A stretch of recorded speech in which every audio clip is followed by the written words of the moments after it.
Rebonjour. Je vais mettre là. Vous allez bien? Oui? Eh bien, moi aussi. Et quand on entend des belles voix comme celle-là, on ne peut que aller bien. Quand on entend des messages comme on peut les entendre dans ces chants, on ne peut que aller bien. Si on s'accroche à l'Éternel, on ne peut que aller bien.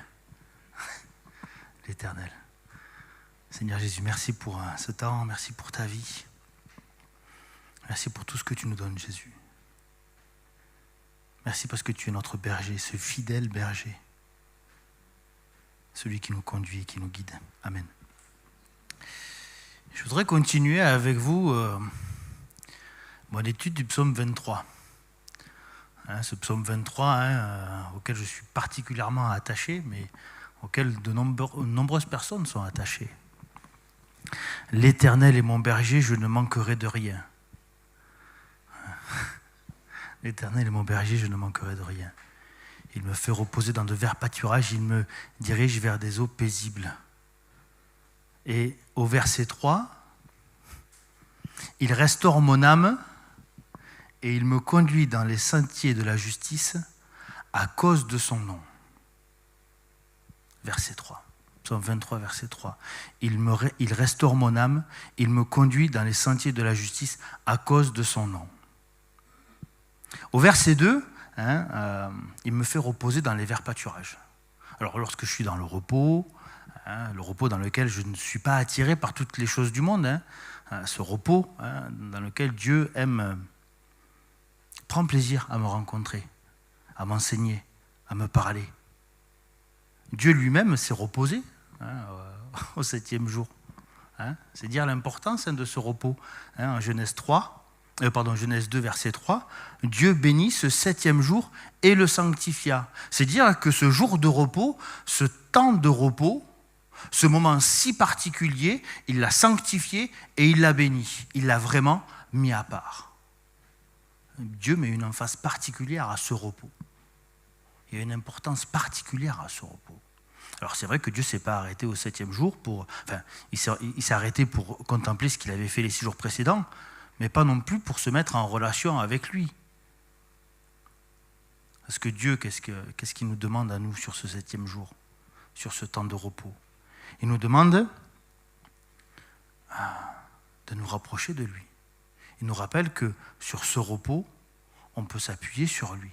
Il nous rappelle que sur ce repos, on peut regarder en arrière ce que nous avons fait sans pour autant nous condamner, parce que Dieu ne nous condamne pas. Mais dans ce repos, Dieu nous cherche, Dieu nous attend, Dieu nous guide, Dieu nous accompagne.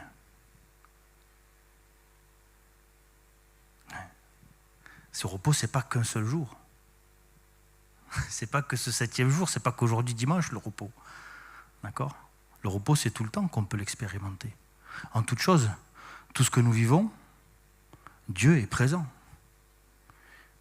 Tout ce que nous vivons, Dieu est à côté de moi. Dieu me dit, regarde, laisse-moi faire. Repose-toi, appuie-toi sur moi. Moi qui ai tout créé, appuie-toi sur moi, je suis là. Repose-toi. Laisse-moi restaurer ton âme. Parce que c'est vrai que, on va quand même pas se mentir, même si nous sommes le temple du Saint-Esprit, même si nous sommes remplis de l'Esprit Saint, c'est pas pour autant qu'on le regarde au quotidien. C'est pas pour autant qu'on se tourne là et qu'on dit ouais, t'es là, je peux m'appuyer sur toi. Non. Malgré ce, on veut quand même continuer à faire par nous-mêmes. Moi tout seul, moi le tout-puissant. Non, je suis rien. Dieu, lui, est tout-puissant.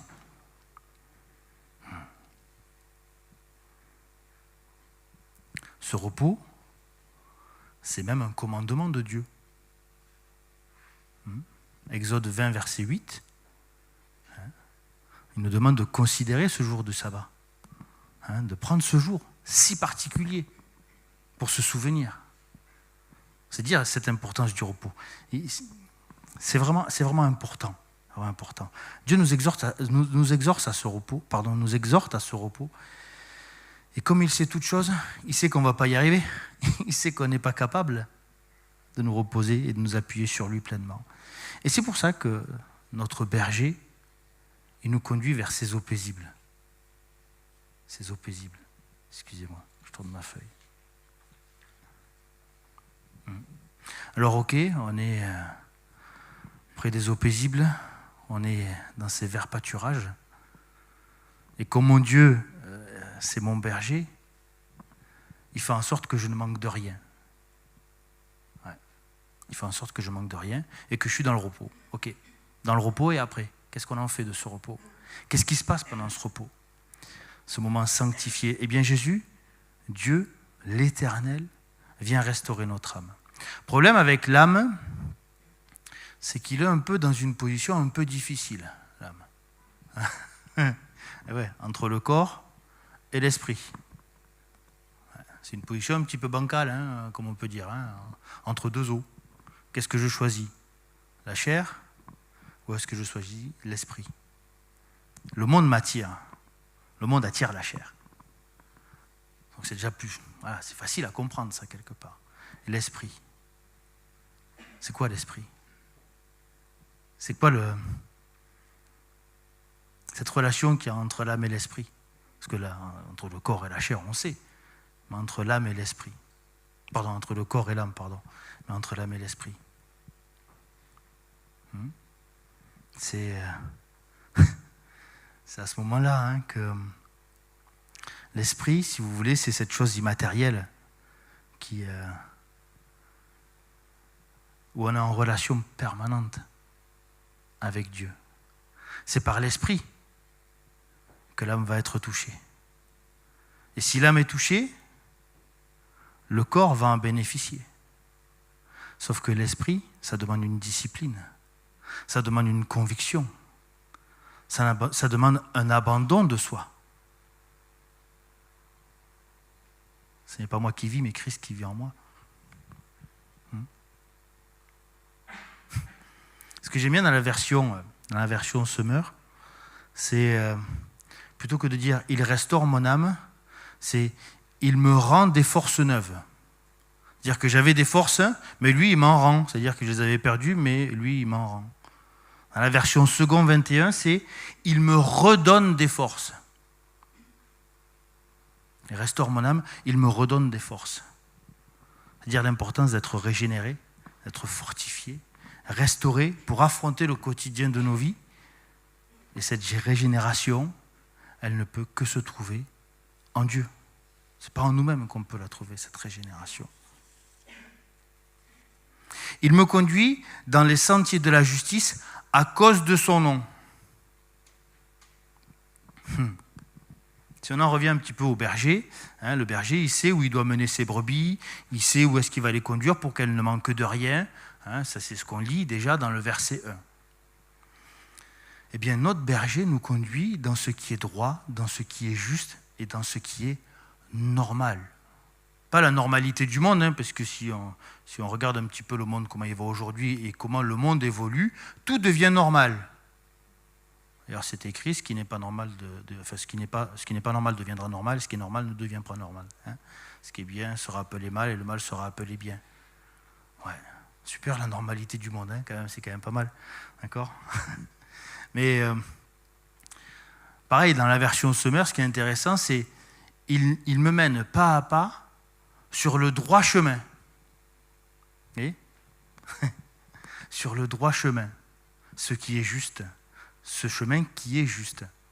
Alors le problème, c'est que bien souvent, la route que nous, on emprunte, bon, elle est rarement droite, hein.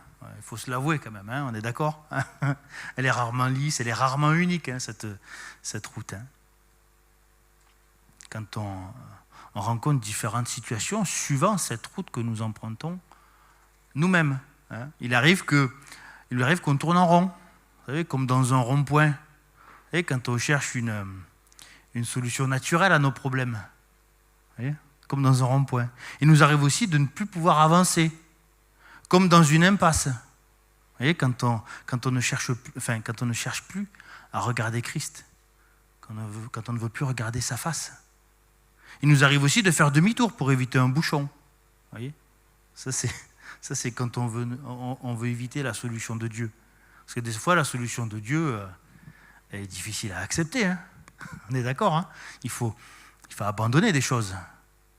Abandonner pour un bien. Mais ça, on ne le sait pas. On ne le sait qu'après. On l'expérimente qu'après, ce bien, ces bénéfices. Il nous arrive aussi de vouloir aller trop vite. Vous voyez, comme sur une autoroute. Quand on ne veut pas attendre le temps de Dieu. Parce que ce temps de Dieu, il est important. Dieu sait toutes choses. Quand il doit faire les choses. Il ne faut pas oublier que les sentiers de la justice ne sont pas sans encombre. Hein. D'ailleurs, ce n'est pas écrit. Hein. Il me conduit dans les sentiers pépères de la justice à cause de son nom. Non, hein, ce n'est pas écrit ça. Hein. C'est juste écrit les sentiers de la justice. On ne sait pas ce qu'on va rencontrer, ce qu'on va trouver, les épreuves qu'on va passer, etc., etc. Ces sentiers, comme on vient de le dire, où nous sommes libres, où nous sommes délivrés du péché et du monde, nous sommes victorieux du péché. Et c'est là où notre âme va prospérer, malgré nos épreuves. C'est dire combien nous sommes encore plus attaqués sur ces chemins. Dire que plus on va aller vers et pour Dieu, plus on va être attaqué. Et oui, plus on va faire des choses pour Dieu, plus on va être attaqué. Plus le monde va nous attirer. Vous voyez, combien de fois on dit je viendrai dimanche à l'église, et puis comme par hasard, le samedi soir, on a une invitation. Et oui. Et du coup, le dimanche matin, on est fatigué, on ne peut plus. Ce sont ça aussi, les attaques. Les attaques qu'on peut vivre au quotidien. C'est une guerre, hein, c'est une bataille spirituelle. Hein. Même plus encore, hein, comme je dis, c'est une guerre spirituelle. Plusieurs batailles au quotidien pour qu'on puisse rester accroché à la parole de Dieu. Rester sur ces sentiers de la justice à cause de son nom. À cause de son nom. Alors cette expression, elle est un peu difficile. Quand j'ai étudié, je me disais, mais à cause de. Souvent, on utilise le mot à cause de parce qu'on a un problème. Ouais, je suis tombé en panne parce que à cause du fait que je n'ai pas rempli mon réservoir d'essence. Je suis tombé à cause de toi parce que tu m'as poussé. Vous voyez, il y a toujours. C'est jamais positif le à cause de. Mais là, on utilise à cause de. Le psalmiste utilise à cause de. Parce que c'est sûr que si je dis j'ai eu une bonne note à cause que j'ai bien travaillé, ça ne sonne pas bien, on est d'accord. Hein. À cause de son nom. Son nom, en hébreu, c'est Shem. Ça veut dire le nom. On utilise ce mot pour désigner Dieu dans son ensemble. Dieu le Tout-Puissant, hein, Dieu l'Éternel des armées, Dieu le Créateur, l'Éternel qui vit, etc., etc. Mais c'est surtout ce Dieu qui a fait alliance avec nous. C'est ce Dieu qui a fait alliance avec Abraham, qui a fait alliance avec Moïse, qui a fait alliance avec son peuple, avec nous. Et dans une alliance, Dieu s'est engagé. Il s'est engagé à faire lui-même. Donc c'est à cause de lui que je suis sur ces chantiers. Vous voyez ? Parce que c'est lui qui fait. C'est lui qui devance mes sentiers. C'est lui qui m'amène sur ces sentiers. C'est pour ça qu'on utilise à cause de son nom. Nous, en règle générale, on dirait tu veux pas me suivre ? Ok. Tant pis pour toi. C'est pas vrai ? Combien on est à dire le chemin il est là, tu viens avec moi ? Non. Tant pis, moi je continue. Mais Dieu, lui, non. Dieu, à cause de son nom, à cause de son alliance, il reste présent avec nous. À cause de son nom, à cause de son alliance, il nous rappelle, il nous exhorte, il nous conduit. À cause de son nom, à cause de son alliance, il nous fait reposer dans de verts pâturages. Et il vient restaurer notre âme. Faut-il encore qu'on soit disponible ? Amen.